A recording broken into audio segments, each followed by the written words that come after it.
کاتتان باش لە پڕەوە بینیمان هەردوای ئەنجامدانی هەڵبژاردنەکان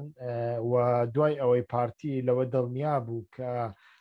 کورسێکی باشی بەدەستهێناوە ئیتر ناینە سەر ئەوەی کە چۆن بەدەستی هێناوە، بەڵام لە ئەنجامی دڵنیابوونی ئەوەدا بینیمان کە دادگا کارتۆنیەکانی هەولێر جارێکی دیکە کەوت نەگەڕ و یەک بۆ یەکەمین جار مامۆستا بە دڵبەرواریان ئازاد کردووە. چاوەڕێ دەکرێت لە ڕۆژانی ئایندەدا ئەوانەی کە ماون یەک بەیەک ئازاد بکرێن. بێگومان نابێ ئەوە لە یاد بکەن پارتی لە زینداندا لەگەڵ یەک بێکیان لە ناو دیالۆگدایە بۆ ئەوەی ڕازیان بکات، فۆرمێکیان پێ ئیمزا بکات بۆ ئەوەی لە ئایندەدا کاتێک دەردەکەونە دەرەوە کەمتر خەریکی سیاست بن ویانی سیاستەکەیان بە جۆرێک لە جۆرەکان ئەوە نەبێت کە پارتی زۆر ئازار بدا بە ئازارێکی کەم بێ. یعنی ئێمە بینی ومانە لە ئەزمموی ڕابردوودا لە دوای هەفتەی شوباتیشدا چەند کەسێک لە هەولێر و لە سلێمانی ئەوانە بە تایبەتیش لە ئەوانەی هەولێر و دهۆک و ئەوانە کاتێ دەستگیر دەکران و دوای ئەوە ئازاد دەکران ئیسلامی دەبن ویانش ئەلمانی و سوسیالیست دەبن. دوای ئەوەی کە ئازاد بوون خەریکی شتی دیکە بوون،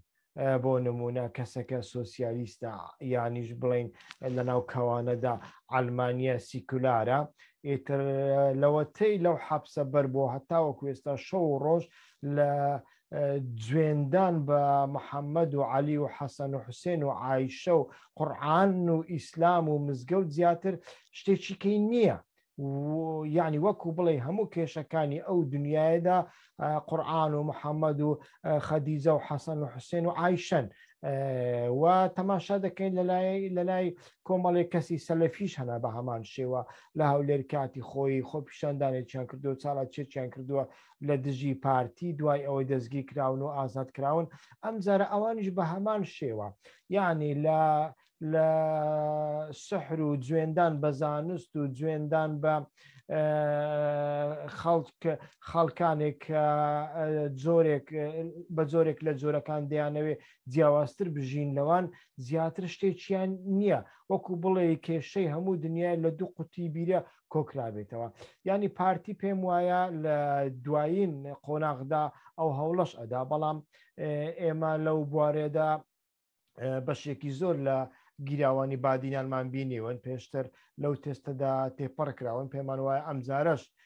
تێپەڕ دەکرێن. ئەمەیان گرنگ نییە، ئەمەی گرنگە ئێستاکە تەحلیلکردنی وەزعەکەیە. یعنی ئێستاکە دەرکەوت کە پارتی لە ماوە یەک ساڵدا کە ئەو کەسانەی لە گرتوخانەکاندا هێشت بوونەتەوە یەک مەبەستی هەبوو. مەبەستەکەش ئەوە بوو بە شێوەیەک لە شێوەکان هەڵبژاردنەکە تێپەڕێنی، کاتی هەڵبژاردنەکە تێپەڕێن بتوانی کورسی بێنی. سەرباری ئەوەش بینیمان کە لە بادینان پارتی بەڕاستی سەر نەکەوت، ینی پارتیەکان بەخۆشیان ئەزانن و بەخۆشیان ئەگەر یەکە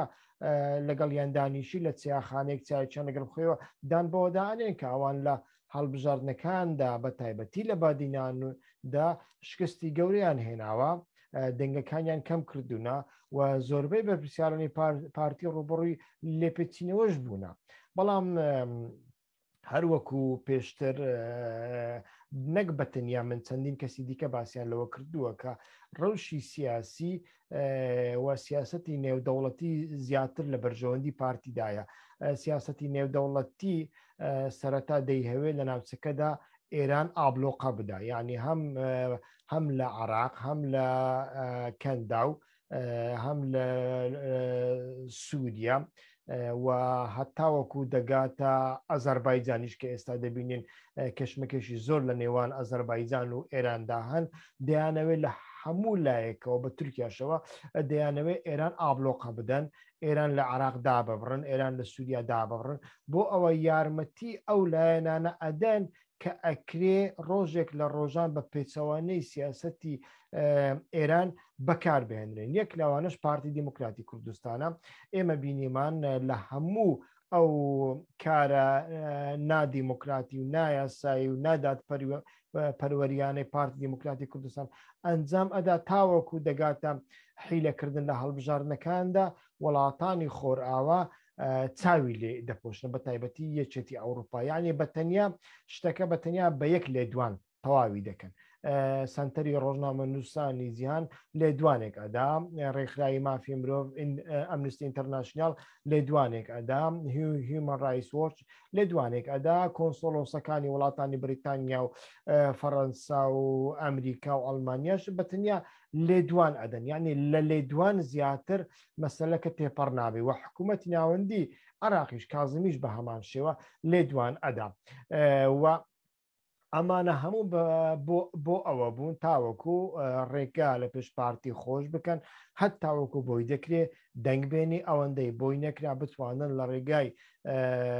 گەمەی ئەلکترۆنی بتوانن ئەنجامی باشتر بەدەست بێنن لە بەرژەوەندی پارتیدا و ئەمەشیان بەس نەبوو ئیتر کودەتایەکی هەشتی تەموزی سلێمانی هاتە سەر ئەمەیان بەس نەبوو ئیتر خەریککردنی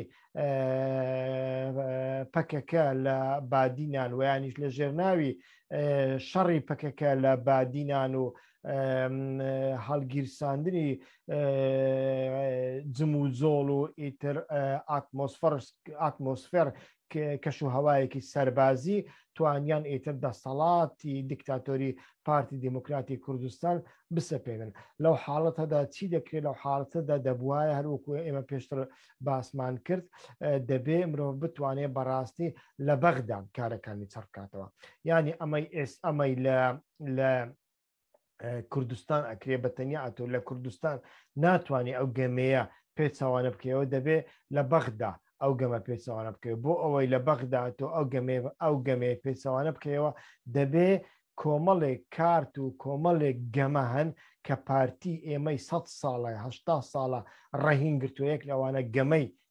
نەتەوەیە ناسیۆنالیزمە ئێمە دەبێت لە کوردستاندا یەک بین لە بەرام لە دژی بەغدا یەک بین نابێ کێشەکانمان بینە بەغدا داگیرکەرە حەشدی شعبی داگیرکەرە فلان و بێوانە ڕەهینگرتنی هەموو کورد لە بازنەیەکی وادا ئیتر ناچارکردنی بە سیاسەتی پارتی ئەکەوێتە خزمەتی ئەو کێسە پارتی لەمەدا نەک بەتەنیا لە کوردستانی عراق لە باشووری کوردستان بەڵکو لە بەشەکانی دیکەشدا لە ئەوروپاشدا توانیوێتی ئەنجامێکی باش بەدەست بێنێ ئەمە یەک لەوانەیە خاڵی دیکە کە مرۆڤ بتوانێت لە ئایندەدا ئەزمموی لێوەربگری ئەویش ئەوەیە یعنی لە جیاتی کۆمەڵێک ڕێبەر و پێشەنگی خۆپیشاندان و چالاکیەکان چ لە بادینیان دەبێت لە هەولێر دەبێت لە سلێمانی و کەرکووک دەبێ مرۆڤ بتوانێت نەوەی نوێ کادری نوێ خەڵکی نوێ ئامادە بکە بۆ ئەوەی ئەو دەسەڵاتە لەوە بگا کە ئەگەر یەکێکی دەستگیر کرد یەکێکی چاوترسایی کرد ئەوە سەدان کەسی دیکە ئامادەن هەتا وەکو ئێستا لەمەشدا بەڕاستی کەم و کورتێک تاڕادەیەک دەبێندرێ بەگشتی ئەتوانین بڵێن دوای ڕاگەاندنی ئەنجامی هەڵبژاردنەکان چاوەڕێ دەکرێت پارتی دیموکراتی کوردستان و دادگا کارتۆنیەکەی هەموو گیراوانی دیکەی بادینان سربەست بکە و بەو شێوەیە ئیتر ئەمێنێتەوە بۆ ئەوەی بزانین کە حکوومەتی ئایندە ساز دەبێت یان ساز نابێ بێگومان حکوومەتی ئایندەی عراق ئەمجارە بەڕاستی زۆر ئاڵۆسترە لە حکوومەتەکانی دیکە چونکە ئەبینین ئەو هێزانەی کە نزیکی ئێرانن و یانیش ئەتوانم بڵێم ئەگەر نزیکی ئێرانیش نەبن سەر بە ئێرانیش نەبن هەندێک لە ژێر کاریگەری ئێراندانە یانیش حیسابێک لە بۆ ئێران دەکەن ئەمانە لە هەڵبژاردنەکاندا کەمترین دەنگیا بەدەستێنەوە چ کورد چ سونی و چ شیعە و ئەمانەی دیکە دەنجیان بەدەست هێناوە بەڵام نابێت لەبیر بکەین لە ڕۆژهەڵاتی ناوەڕاستدا ئێران حتا وەکو ئێستاش خاوەن هێزە خاوەن چەکە و ئەو چەکە باش بەکاردێنی چەکەکەشی بەتەنیا چەکی سەربازی نیە چەکی کۆمەڵایەتی و چەکی خەڵکیشە هەر دوێنێ بینیمان لە سووریا لە ناوچەی تاڵەنەف ئیتر هێرشێکی زۆر گەورە بەگریمانەیەکی زۆر هێرشەکە ئێران ئەنجامی داوە و هەتاوەکو ئێستاش نازانرێ بە تەواوی هێرشەکە ئایا بەتەنیا موشک بووە و یانیش فڕۆکەی بێفرۆکەوان درۆن لە شارەکەدا بەکار هاتووە بەڵام باس لە 4 هێرشی گەورە دەکرێەوە تاوەکو ئێستا ئەنجامەکانیشی نازانین یعنی ئەگەر بێت و ئێران لە سووریادا لە بەرامبەر هێزێکی ئەمریکا بتوانێت ئەو جۆرە چالاکیانە ئەنجام بدا بێگومان عراق پاروەکی زۆر زۆر بچووکترە بۆ ئێران بۆ ئەوەی بیخوا بۆ ئەوە چاوەڕێ دەکرێت کە حکوومەتی ئایندەی عراق وە درەنگ بکەوێ و کۆمەڵێک گۆڕانکاری بەسەر ئەو حکوومەتە دابێ و لەوانەیە یاریەکە بە تەواوەتی پێچەوانەش بکرێتەوە بەڵام ئەوەی لەمە دووە دەبێ ئێمە ئەزمموی لێوەربگرین دەرسی لێوەربگرین سیاست دەبێت سیاستێکی کۆمەڵایەتی بێ سیاست نەبە تەنیا سیاستی حیزبی بێ نەبە تەنیا سیاستی دەوڵەتی بێ و ئەو سیاسەتە کۆمەڵایەتە دەبێت سنوورەکانی ئەتنیک و قەومیەت و جنس و مەزهەبگەرایی تێبپەڕێنێ بەڕاستی بە تەواوەتی لە بەرژەوەندی کۆمەلگادا بێ و لە چوارچێوەی تێگەشتنێکی کۆمەڵایەتی دابێ نەوەکو ببێت جارێکی تر ببێتە ڕەهینەیەک لە دەستی هێزێکدا بە ناوی نەتەوایەتی و قەومچیتی ئێمە کێشێ نەتەوایەتیمان هەیە بەو فروفێڵانە ئیتر بتوانێت کار بەڕێ بکە و کۆمەڵێک دز و جەردە لەسەر سامانی سەرزەوی و ژێرزەوی کوردستاندا خۆیان دەوڵەمەند بکەن و سیاسەتی قەیومی خۆیانی هی هەشتا ساڵە بۆ دەوڵەتی تورکیا درێژە پێ بدەن تا بەرنمەیەکی ئایندە کاتێکی خۆش ڕێز و سڵاوی وا خۆشنا